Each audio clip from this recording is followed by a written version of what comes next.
नमस्कार. Bing woman टॉक्सच्या आजच्या भागात आज आपण भेटणार आहे श्रीनिवास जानू यांना. आजचा विषय खूपच वेगळा आहे. म्हणजे आत्तापर्यंत आपण 2 ऑक्टोबरला खादीवरती सूट मिळते म्हणून आपण खादीच्या दुकानात जाऊन खूप खरेदी करायचो. यावर्षी पण आम्ही खादीच्या दुकानात जाऊन खरेदी केली आणि ते दुकान आहे लक्ष्मी रोडवरती. आपल्या लक्ष्मी रोडवरती जनता खादी भांडार नावाचं. तर जनता खादी भांडारचे ओनर म्हणजे त्यांचं हे दुकान 80 वर्ष चालू आहे आणि हे त्यांच्या आजोबांनी सुरू केलेलं आहे. तर ते दुकान कसं चालू झालं त्याच्याबद्दलची सगळी माहिती आपण घेऊया आणि खादीची थोडीशी हिस्ट्री पण आपल्याला त्यांच्याकडून कळेल. तर स्वागत आहे सर तुमचं.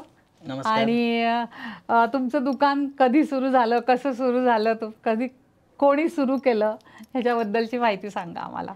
सर्वप्रथम तुमचे आभार की तुम्ही मला या पॉडकास्टमध्ये बोलवलं आणि तुमच्या प्रेक्षकांचे आभार की ज्यांना थोडीफार मी जर खादीची माहिती देऊ शकलो आणि त्यांनी ते विनम्रतेने ऐकलं तर थोडंसं आम्हालाही बरं वाटेल. नमस्कार, मी श्रीनिवास श्याम जन्नू. खादीच्या क्षेत्रात ही आमची ही तिसरी पिढी आहे. बरोबर. विक्रेत्यांची जशी ही तिसरी पिढी आहे, आमच्या ग्राहकांची ही तिसरी पिढी आहे. 80 वर्ष जुनं हे दुकान आहे, 100 वर्ष जुना आमचा हा व्यवसाय आहे. तर खादीचं व्यवसायीकरण कसं झालं इथून आपण सुरुवात करूया. तत्पूर्वी आणखीन एक की कापडाची उत्पत्ती कशी कोणी केली त्या संदर्भात एक थोडीशी माहिती मी तुम्हाला देतो. तेही महत्त्वाचंच आहे सर. पद्मशाली समाजाचे आराध्य दैवत चिरंजीव मार्कंडेय महर्षी यांचे मानसपुत्र भावना ऋषी. तर मार्कंडेय ऋषींनी भावना ऋषींना विणकामाची कला ही अवगत करून दिली. तर विणकामाची कला म्हणजे काय की कुठल्याही नैसर्गिक तंतूपासून त्याला पीळ देण्याची कला जर केली आपण, म्हणजे स्पिनिंग जर केलं त्याचं, मग त्याचा माध्यम असतं चरखा. तो लाकडी असेल, लोखंडी असेल, चरख्याने त्याला पीळ दिला की टकळीने त्याला पीळ दिला की एक धागा बनतो. तो धागा हातमागासारख्या एखाद्या मशीनवर विणला तर साधारण त्याला खादी असं नाव आहे. तर अशा पद्धतीचं विणकामाचं आम्हाला त्यांनी कला ही आम्हाला अवगत करून दिली. तर भावना ऋषींनी चिरंजीव मार्कंडेय ऋषींना प्रश्न केला की आता मी कोणासाठी विणकाम करू किंवा पहिलं विणकाम करून कोणाला मी ते प्रदान करू. तर त्यांनी सुचवलं की तू महालक्ष्मी मातेसाठी एक वस्त्र विणून दे. मग त्यांनी त्या काळी कमळाच्या देठापासून धागा काढून त्याचं सूत बनवलं. त्याच्यातून साडी त्यांनी विणली आणि ती साडी लक्ष्मी मातेला प्रदान केली. तर लक्ष्मी माता प्रसन्न झाली आणि तिने पद्म म्हणजे कमळ आणि शाली म्हणजे साडी, म्हणजे पद्माच्या देठापासून साडी बनवली म्हणून आम्हाला पद्मशाली हे नाव बहाल केलं. तर आमच्या समाजाला पद्मशाली विणकर समाज असं म्हणतात. हा समाज तेलंगणा, आंध्र प्रदेशमध्ये प्रस्थापित झालेला होता. कालांतराने साधारण 110 वर्षापूर्वी त्याचं स्थलांतर झालं त्या विणकरांचं. तर भारतभर जिथे जिथे कापड मिल आहेत किंवा जिथे जिथे कापड विणायची संधी आहे तिथे तिथे विणकर समाज तिथे जाऊन बऱ्यापैकी सेटल झाला. पुण्यातही त्या काळी पुना मिल होती किंवा राजा बहादूर मोतीलाल मिल होती. तर त्या मिलमध्ये आमचेच विणकर कामाला जायला लागले. ह्याला खादी असं नाव कसं पडलं तर साधारण 1920 सालानंतर गांधीजींनी विदेशी वस्त्र जलाव आणि स्वदेशी वस्त्र अपनाव याचं आंदोलन सुरू केलं. पण आंदोलन सुरू केलं म्हणजे त्याला पर्यायी कापड तर द्यायला पाहिजे. परदेशी कापडाची होळी करायची तर स्वदेशी कापड उत्पत्ती झाली पाहिजे. तर खादी घराघरात विणली जायची. आमच्याही घरात हातमागाने चरखे होते. आम्ही आमच्या पुरतच ते खादीचं विणकाम करायचो. खादीचं सुरुवातीचं नाव खद्दर किंवा खुरदरा असं, कारण जाडाभरडा असायचं. हाताने किती पिळ देणार आणि किती फाईन धागा काढणार. तर त्याचं नाव खुरदरा असल्यामुळे गांधींनी ओळखलं की हे आपण स्वतंत्रता आंदोलनात याचा वापर आपण करू शकतो. मग त्यांनी व्यावसायिकरण याचं केलं त्या काळी. त्यांनी अनेकांना प्रेरित केलं. एक टीम निर्माण केली भारतभर, विणकरांची असेल, सुतार कामांची असेल किंवा शेतकऱ्याची असेल. मुबलक कापूस पिकून घेतला, चरखा चालवायचं ट्रेनिंग दिलं, हातमाग चालवायचं ट्रेनिंग दिलं. सुतारांकडनं तेवढे हातमाग चरखे त्या काळी बनवून घेतले आणि एक पॅरलल इंडस्ट्री उभी केल्यावर त्यांनी ते आंदोलनाला गती दिली. सुरुवात केली. मग 1925 सालापर्यंत त्या गतीला इतकं मोठं स्वरूप मिळालं की भारतभर खादीचं उत्पादनही होऊ लागलं आणि त्याची विक्री होऊ लागली. विक्री पण हो. आणि त्याचा इफेक्ट निश्चितच विदेशी कपड्यांना झाला, ब्रिटिशांना झाला आणि मग कालांतराने त्यांना भारतातून काढता पाय घ्यावा लागला. हो. तर असं हे खादीचं आंदोलन आंदोलन. ज्यात आमचे आजोबा त्यात सामील होते हां. आणि ते एका खादीच्या दुकानातच कामाला होते दिवाणजी म्हणून. मग तिकडच्या मालकाने त्यांना सुचवलं की तुम्ही फक्त माझ्याकडे काम न करता तुमचं मोठा परिवार आहे. हां हां. आमचं त्याकाळी 70-80 लोकांचं कुटुंब होतं. अरे बाप. तर तुम्ही तुमचं सुद्धा एखादं विक्री केंद्र सुरू करू शकता. करा. मग आमचे आजोबा जनार्दन मार्कंडे जन्नू यांनी 1943 साली बारामतीत पहिलं दुकान स्थापित केलं, सागर खादी भंडार नावाने. अच्छा. 3 वर्ष तिथे प्रस्थापित झाले, ते पुण्यात आले. हां. पुण्यात त्यांनी सरस्वती खादी भंडार अशा नावाने हे दुकान सुरू केलं. हां. स्वातंत्र्यानंतर आणि राज्य अस्तित्वात आल्यावर, महाराष्ट्र राज्य 57 साली अस्तित्वात आल्यावर गुमस्ता कायदा म्हणजे 1960 साली शॉपॅट कायदा आल्यावर त्याचं नाव आम्ही जनता खादी भंडार असं केलं. आणि त्या आस्थागायत त्याच नावाने लक्ष्मी रोडला शगुन चौकाच्या आधी एकाच जागेवर सुरू. मी बघितलेलं आहे आणि आपण प्रेक्षकांनाही त्याचं हे दाखवूया. आता खादीच्या इतक्या प्रचंड व्हरायटीज आहेत. म्हणजे सुरुवातीला आपल्याला ते खादीचं कापड जाडं भरडं असायचं थोडं, पण आता खादीमध्ये एवढे वेगवेगळे प्रकार आलेले आहेत की सिल्क, कॉटन आणि कॉटन सिल्क असा पण एक प्रकार आहे. तर खादीचे काय काय प्रकार आहेत? छान प्रश्न विचारलात. KVIC म्हणजे खादी विलेज इंडस्ट्री कमिशनने नुकतंच NMC चरखा म्हणजे न्यू मॉडेल चरखा बनवला आहे. त्याला त्याद्वारे जे सूत बनतं त्याला खादी म्हणून मान्यता दिली गेली. तर झालं काय, एक आरी चरखा जो होता ज्याला आपण बसून ते असं गोल असायचं, त्याला आरी चरखा असं म्हणतात. तर त्यांनी शोल्डरची इजा होऊ शकायची किंवा शोल्डरची दुखणं व्हायचं. तर गांधीजींनी जेव्हा ते ब्रिटिशांच्या काळात ते नजर कैदेत होते तेव्हा त्यांनी लाकडी चरखा जो पेटी चरखा म्हणून प्रसिद्ध आहे, ज्याची मुवमेंट अशी आडवी होते जेणेकरून शोल्डरवर जास्त प्रेशर येत नाही, तर त्याचे निर्माण केले आणि मग त्याचा प्रसार केला. कालांतराने त्याचे रूपांतर खादी विलेज इंडस्ट्रीने लोखंडी चरख्यात केलं. त्याला NMC चरखा हे नाव दिलं. NMC चरख्याची विशेषता आहे की साध्या लाकडी चरख्यापासून कापसाच्या पेळूपासून एक धागा बनतो, तर NMC चरख्यापासून एकाच वेळी त्याच पेळूपासून 6 ते 8 धागे 12 धागे बनू शकतात. अच्छा, म्हणजे काम फास्ट होतं. जास्त फाईन कापड सूत कातलं जातं. त्यामुळे त्याची प्रोडक्शन कॅपॅसिटी इतकी वाढली आणि मग त्यानंतर मग आम्ही त्याच्यात विविध व्हरायटीज बनवू शकतो त्या कापडापासून. साधारण 25 वर्षापूर्वी आम्ही काय केलं, एखादी बल्क ऑर्डर आम्हाला आली, 100 मीटर किंवा 200 मीटर एकाच रंगाचं कापड आम्हाला विणून घ्यायचं असेल तर आम्हाला 400 ते 600 मीटर कापड विणून घ्यावं लागायचं. कारण ताना आणि बाणा एकाच रंगात रंगवून त्याचं विणकाम करावं लागायचं. तशीच सोय होती म्हणजे त्या क्षेत्रात. आम्ही विचार केला का नाही ताना एका रंगात आणि बाणा एका रंगात आपण फ्युजन करू त्याचं. मग आम्ही ताना जो आहे तो समजा ऑफ व्हाईट म्हणजे नॅचरल शेडमध्ये ठेवला आणि बाणाचे रंग आम्ही बदलत गेलो. म्हणजे बाणा जर काळा केला तर एक ग्रे रंगाचा नवीन रंग निर्माण झाला, किंवा बाणात जर लाल रंग टाकला की ते आणखीन वेगळ्या पद्धतीचं. तसंच मग आम्ही ताण्यात काळा रंग टाकला. मग त्यानंतर जे बाणात आम्ही रंग बदलत गेलो तर विविध रंगछटा खादीत उपलब्ध होऊ लागल्या. तर त्याच्यामुळे मला शेडेड कॉटन मला निर्माण करता आलं. त्या आस्थागात आम्ही त्याच्या जवळ 100 ते 125 रंग दुकानात उपलब्ध करून देत असतो. तर खादी म्हणजे 3 प्रकारात असते. नॅचरल यान जसं शेतात उगवलेला कापूस ते सुती आहे. त्यानंतर मेंढ्यांच्या कातडीवरून जे आपण लोकर काढतो ते वूल आहे.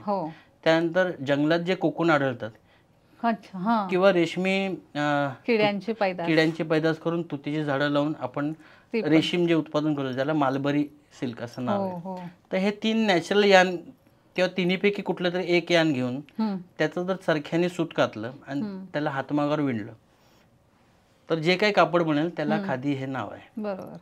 सर आता आपण जेवढे खादीचे म्हणजे चरख्याचे तुम्ही प्रकार सांगितले तर ते कुठं बघायला मिळतील किंवा कुठं मिळतील, विक्रीला वगैरे असतात का असे? हो, कुठं म्हणजे आपल्याच दुकानात अरे हे वा. सर्व चरखे पाहण्यासाठी आणि विक्रीसाठी उपलब्ध आहेत. बरोबर. तर आरी चरख्यामध्ये माझ्याकडे 300 रुपयापासून 7,000 रुपयापर्यंत लाईफ साईज चरखा हो का? सगळे विक्रीला उपलब्ध आहेत. तर बरं. तुम्ही तुमच्या आप्त नातेवाईकांना जर काही गिफ्ट द्यायचं हम्म, असेल हम्म, तो हम्म. छोटा चरखाही देऊ शकता. हो. 300 रुपयापासून मग 450, 600, 1000 अशा पद्धतीने साईजनुसार त्याचे प्राइसेस आहेत. अरे वा. आणि तो लाईफ साईज चरख्यापर्यंत विक्रीला उपलब्ध आहे. हो ना, कारण आतापर्यंत आम्ही फक्त म्युझियम मध्येच बघितलेले होते, पण हे असे खरे चरखे मिळतील हे आत्ताच कळलं. हो, आणि कापसाचा पिळू जर हातात धरला त्या चरख्यापासून जो सूत निघतं म्हणजे तो अगदी जेन्युइन. हा, म्हणजे त्या चरख्याने सूत काढू शकतो इतपत तो आहे. तो नुसता मॉडेल न राहता त्याचा तुम्ही वापर करू शकता. आणि जसं आरी चरखा म्हणालो, पेटी चरखा हे माझ्याकडे दुकानात विक्रीला आणि पाहण्यासाठी उपलब्ध आहे. अरे वा. NMC model, NMC new model चरखा जो म्हणालो, तर तोही त्याचे प्रात्यक्षिक पाहायचं असेल तर तुम्ही एकदा जरूर भेट द्या. नक्की. आता हा तुमचा शर्ट आहे, याच्यामध्ये 2 कलर आहेत ना, म्हणजे एक्झॅक्टली जे मी तुम्हाला तानाबाना वेगळ्या रंगात सांगितलं ना, तर त्याचं हे उदाहरण आहे. तोच शर्ट आहे आता मला असं ताना आम्ही नॅचरल म्हणजे हा 2 रंग घेऊन वेगळाच रंग झालाय. म्हणजे जसं आपण अगदी नुसता व्हाईट नाहीये किंवा रेडिश असा कलर झालेला आहे, तसं तुम्ही मगाशी सांगितलं ते. हा, याच्यामुळे झालं काय 50-60 मीटरची पण आम्हाला ऑर्डर आली एका रंगाची, तर ते आम्ही इझिली देऊ शकतो अशा पद्धतीचं फ्युजन करून. बरोबर. आता तुमच्या दुकानामध्ये कोणते प्रॉडक्ट्स आहेत? म्हणजे आता आपण सिल्क आणि कॉटन बद्दल बोललो, तर ह्याच्यापासून तयार केलेले कोणते कोणते प्रॉडक्ट्स आहेत? म्हणजे मी पाहिलेले आठवतात मला चांगलेच, पण तुम्ही पण तुमची सगळ्या व्हरायटी सांगा. ज्याला आम्ही खादी म्हणतो ती एकतर कापड याला आम्ही खादी म्हणत असतो. पण आता पुण्यासारख्या किंवा मुंबईसारख्या मोठ्या शहरात रेडीमेडची मागणी जशी जशी वाढत राहिली, मग तसं आजोबांनी 50-60 वर्षापूर्वीच खादीचे रंगीत कुर्ते विक्रीला सुरुवात केली. त्यानंतर 90 साली महिलांचे रेडीमेड ड्रेसेस आम्ही खादीमध्ये उपलब्ध करून दिले. आणि मी जेव्हा 2000 साली ह्या दुकानात जॉईन झालो, तर मी लहान मुलांचे कपडे खादीमध्ये बनवून विकू लागलो. तर आज तुम्हाला सांगायला आनंद होईल की न्यूबॉर्न बेबी म्हणजे साईज 0 ते साईज 52 इतकी व्हरायटी आमच्याकडे रेडीमेडमध्ये उपलब्ध आहे. आणि कुठलाही व्यक्ती आला की त्याचं माप घेऊन शिवून पण दिलं जातं. त्याला कापडाचे खूप रंग अवेलेबल आहेत दुकानावर. तर तो एक तर रेडीमेड घेऊ शकतो, त्यात महिला, पुरुष, लहान मुलं आणि लहान मुली सगळ्यांसाठी आम्ही रेडीमेड कपडे उपलब्ध करून दिलेले आहेत. आणि टेलरिंग इन हाऊस असल्यामुळे हवा तो रंग हवा त्या डिझाईन मध्ये बनवूनही घेतात. हो ना, हवा तो साईज पण आहे. म्हणजे रेडीमेड तर आहेच, पण इन केस वेगळ्या साईज मध्ये हवा असेल तर तुमच्याकडे शिवूनही मिळतात ते कपडे. इतकंच नाही, तुम्ही जर पाहाल तर सकाळी उठल्यापासून रात्री झोपेपर्यंत जेवढे कपडे आपण परिधान करतो हे सर्व खादीचे असू शकतात. आणि ते सर्व कपडे तुम्हाला त्या दुकानात म्हणजे मला असं वाटतं की टॉवेल्स पासून चादरींपर्यंत आणि म्हणा किंवा रुमाल पासून ब्लेझर पर्यंत हे सगळे व्हरायटी तुमच्याकडे उपलब्ध आहेत. हो, खादीचे ब्लेझरही आम्ही इंट्रोड्यूस केलेले आहेत. कारण की मी स्वतः अनेक नेटवर्किंग फोरमवर असल्यामुळे मला एक कायम ब्लेझर लागत असतं. तर मी म्हटलं आपल्याकडे इतकं सुंदर कापड असल्यावर इतर कंपन्यांचे ब्लेझर का बनवावे आपण. मग मी खादीचे ब्लेझर बनवले, ते वापरले आणि त्याच्या अनेक ऑर्डर्स मला मिळत असतात. आणि लेडीज कुर्तीज पण तुमच्याकडे आहे ना, ते खूप महत्वाचं आहे कारण बायकांचा आवडता विषय आहे तो. वेगवेगळ्या कुर्तीज असल्या की मग त्या खूप इझिली घालायला बाहेर जाताना किंवा अशा असतात. तर तुम्ही त्या कुर्तीज बद्दल सांगा ना, लेडीज कुर्तीज बद्दल. नक्कीच. तुम्ही व्यावसायिक असाल तर किंवा तुम्ही घरगुती महिला असेल म्हणजे तुम्हाला रोज वापरायचे कपडे खादीमध्ये आम्ही उपलब्ध करून दिलेत. मग त्यात लेडीज टॉप असेल ज्याची 28 लांबी असते जो जीन्सवर वापरता येतो, किंवा 35 लांबी असते जो गुडघ्यापर्यंत असतो, किंवा फुल लेंग्थ 45-46 लांबीपर्यंतचे कुर्ते सुद्धा आमच्याकडे उपलब्ध आहेत. फक्त टॉपच नाही तर तुम्हाला बॉटम मध्ये salwar, churidar, palazzo, skirt, wrap around इतकं सगळं खादीमध्ये आम्ही बनवून ठेवलेलं आहे. नुसता दुपट्टाच नाही तर स्कार्फ आणि स्टोल सुद्धा खादीमध्ये अवेलेबल करून दिलेले आहेत. म्हणजे एवढी व्हरायटी आहे तुमच्या दुकानांमध्ये. अर्थात आता एक आपल्याला मगाशी बोलता बोलता आपलं झालं ना की खादी KVIS त्याचं, तर समजा आता एखादी खादीची वस्तू मी विकत घेतली तर त्याचा आपल्या इकॉनॉमीला कसा हातभार लागतो? नक्कीच. प्रेक्षकांना तत्पूर्वी सांगू इच्छितो, खादी म्हणजे फक्त कापडच नव्हे, हो तर खादी विलेज इंडस्ट्री कमिशन KVICच्या अंडर कॉपरच्या वस्तू, बरोबर. तांब्या पितळ्याच्या वस्तू, त्यानंतर लेदर, हम्म, चामड्याच्या वस्तू हम्म, आणि शॅम्पू, साबण, तेल असे कॉस्मेटिक्स, बर. हे सगळं आम्ही KVIC बनवते आणि आमच्यासारख्या दुकानांमध्ये ते विक्रीस उपलब्ध असतात. पूर्णपणे केमिकल विरहित आणि संपूर्णपणे हर्बल. हाताने बनवलेल्या ह्या वस्तू असतात. हो हो. मग त्यात तांब्या पितळच्या भांडी असो, चामड्याच्या वस्तू जसे बेल्ट, वॉलेट्स किंवा बॅग्स असो, तर तेही KVICच्या अंडर खादी म्हणून म्हणल्या जातात. ह्या प्रोडक्ट्समध्ये कॉस्मेटिक जसं मी उल्लेख केला, तर शॅम्पू, साबण, तेल, त्यानंतर अगरबत्ती, धूप, याही वस्तू आमच्याकडे दुकानात विक्रीला आहेत. पण असतात ना आपल्याकडे. हो, KVICच्या चंदनाचं म्हणजे अगदी 100% प्युअर चंदनचं, तुम्हाला लाकूड जरी हवं असेल, चंदनाची स्टिक हवी असेल उघडण्यासाठी, तर सुद्धा फक्त खादीच्या दुकानातच मिळते, जी पर ग्रॅमचा जो सरकारी रेट आहे त्या रेट प्रमाणे विकली जाते. ऍक्च्युली असं वाटतं ना की हे सगळं घ्यायला गेल्यावर खादीच्या दुकानात गेल्यानंतर तिथे आपल्याला फसवणूक होणार नाही, हे सगळं प्युअर असणार आहे, हे अगदी नक्की माहिती असतं. हो, इतकंच नाही, हर्बल म्हणजे आयुर्वेदिक औषधं सुद्धा KVIC, मध सुद्धा आणलेला आहे, म्हणजे मी मध सुद्धा घेतलेला आहे. हो, मध, गुलकंद हा सुद्धा KVICचाच पार्ट आहे. आणि औषधं कुठली म्हणलात तुम्ही? पोटात घ्यायची बरीचशी औषधं, ज्यांनी अनेक म्हणजे प्रत्येक रोगासाठी एक वेगळं औषध KVIC मध्ये उपलब्ध आहे. त्याचं तुम्ही चूर्ण स्वरूपात असलं तर कोमट पाण्यात ते तुम्ही ते घेऊ शकता, तुम्हाला त्याचे नक्कीच परिणाम चांगले दिसतात. म्हणजे इतके व्हरायटी ऑफ प्रॉडक्ट्स आपल्या खादीच्या दुकानात. म्हणजे खादी जो एक चळवळीत सुरू झाला महात्मा गांधींच्या, की जो देशाला स्वातंत्र्य मिळवण्यासाठी, तर त्याचं आता इतकं मोठं स्वरूप झालेलं आहे आणि इतका मोठा व्यवसाय झालेला आहे तो. नक्कीच, साधारण 1.5 कोटी लोक खादीशी डायरेक्ट आणि इनडायरेक्टली जोडले गेलेले आहेत. अंदाजे 1 लाख कोटीची खादीचे कपडे वर्षभर भारतात विकले जातात आणि 1.5 लाख कोटीचे खादीचे प्रोडक्ट्स विकले जातात. बरोबर. त्यामुळे जितका बनवणारा ग्राहक आहे तितकाच त्याचा वापरणारा ग्राहक वर्ग सुद्धा आहे. आणि अजून एक तुम्हाला विचारायचं होतं की टिकणारं कापड, मजबूत कापड म्हणजे खादी, हे पण एक कॉम्बिनेशन आपण ऐकतो नेहमी की खादीचं आहे ना हे टिकणारच खूप. मग आपण मगाशी बोलताना बोललो होतो की नर्मदा परिक्रमा करताना ते पण तुम्ही जरा त्याचं वैशिष्ट्य सांगा ना, का वापरतात ते? नर्मदा परिक्रमा एक खडतर परिक्रमा आहे, तर तुम्हाला सफोकेशन न होणारे आणि अगदी सिंपल कपडे जे नदीच्या पाण्यात सुद्धा स्वच्छ होतील अशा पद्धतीचं कापड परिधान करून ती यात्रा केली जाते. त्यासाठी खादी हा एकमेव पर्याय आहे, कारण की याला स्वतःचं ब्रीदिंग असल्यामुळे तर तुम्हाला चालताना कुठलाही वेगळा चटका जाणवणार नाही, असं या कापडाचं वैशिष्ट्य आहे. पण साबण न लावता नुसत्या नदीच्या पाण्यात धुवून ही स्वच्छ होते. तर वर्षानुवर्षे सुती कपडे घालून, खादीचे कपडे घालूनच ही परिक्रमा करण्याची प्रथा आहे. आता आपण हे खादीची कॉटन कापड म्हणजे आपण जे म्हणतो, पण मला खादीचं सिल्क बद्दल बोलायचं, कारण मला सिल्क बद्दल जास्त अट्रॅक्शन आहे, कारण साड्या सिल्कच्या किंवा कुर्ते किंवा, तर त्याबद्दल थोडंसं सांगा ना तुमच्याकडचं. तर खादी सिल्कला आपल्या वॉर्डरोबमध्ये विशेष महत्त्व असतं. लग्न, कार्यक्रम, सोहळा, कुठलाही मोठा सण किंवा कार्यक्रम असेल तर खादी सिल्कला पर्याय नाही, कारण की यामध्ये नॅचरल जो रंग असतो ऑफ व्हाईट क्रीम कलर, तो तर प्रचलित आहेच. तुम्ही साऊथ पासून नॉर्थ पर्यंत प्रत्येक म्हणजे भारतभर कुठेही फिरलात की तुम्हाला हे सिल्कचं, रेशीमचं कापड प्रत्येकाच्या अंगावर लग्न, कार्यक्रम, समारंभात वापरताना दिसतं. तर 100% सिल्कमध्ये सिल्कचे इतके प्रकार आहेत, जसं कतान, कोसा, कटिया, मालबरी, रॉ सिल्क, मटका सिल्क, असे 20 प्रकारचे विविध सिल्क भारतभर बनत असतात. ज्या ज्या राज्यात जसं हवामान आहे त्या पद्धतीचं सिल्क बनवलं जातं. आणि मग त्यापासून अगदी खादी सिल्कचे हाफ शर्ट, फुल शर्ट, कुर्ते, सलवारी, धोतर, त्यानंतर महिलांसाठी साडी, साडीचा ब्लाऊज आणि पंजाबी ड्रेस सिल्कमध्ये बनवले जातात. आता काही नवीन फॅशन डिझायनर लोक आहेत जे खादी सिल्कचं जॅकेट सुद्धा बनवतात महिलांसाठी. मग त्याच्यावर कशिदाकारी केली जाते, फॅब्रिक पेंटिंग केलं जातं. मग कशिदाकारी केल्यामुळे त्याचं, त्या कापडाचं आणि त्या ड्रेसचं सौंदर्य अधिक वाढतं. हो, बरोबर आहे.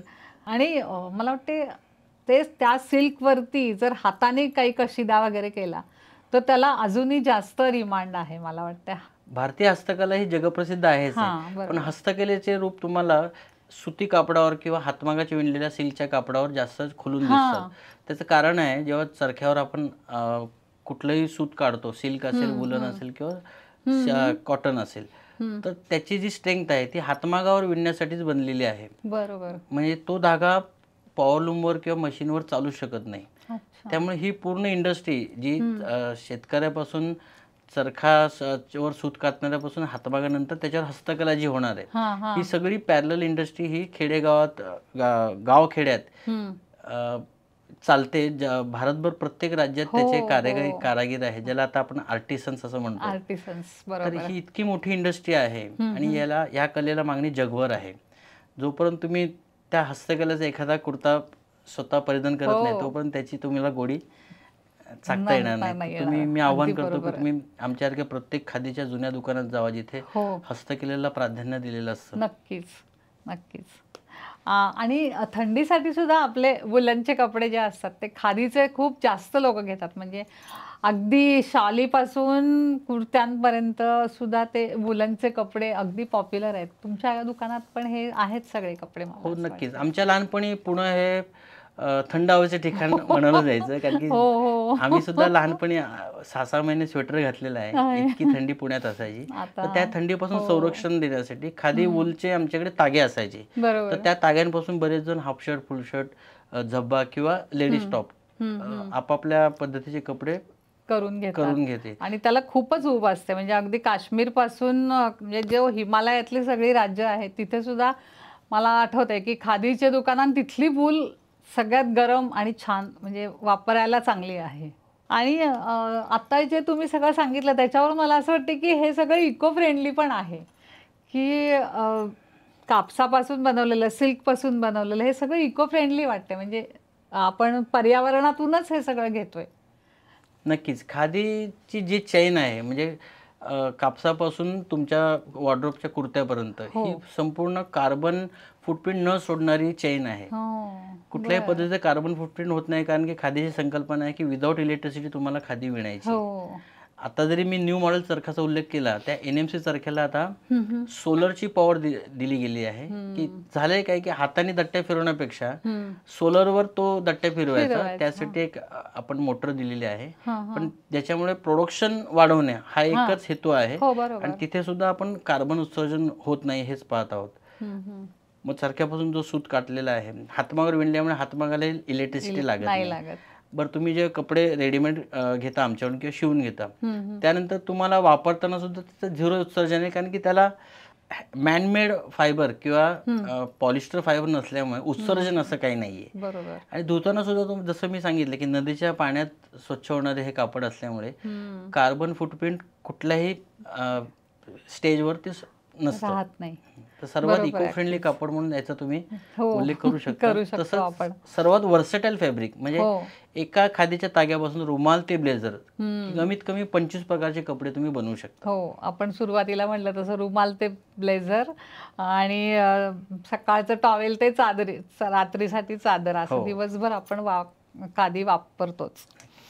आता ही म्हणजे खादीची ही सगळी जी प्रॉडक्ट्स आहेत ती आंतरराष्ट्रीय ब्रँड बरोबर स्पर्धा करतायत का? म्हणजे का करायला पाहिजे त्यांनी? आता मला असं वाटतं की आंतरराष्ट्रीय ब्रँड्स बरोबर पण त्यांची स्पर्धा आहे आपल्या खादीची.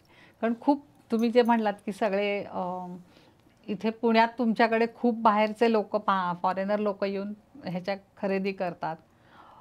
अय्यंगारांच्याकडे सुद्धा तुम्ही सांगितलं की म्हणजे खादीचे कपडे घालूनच त्यांनी योगा करायचा. तर ती सगळं कारण काय असतील त्याची? हीच असणार आहेत.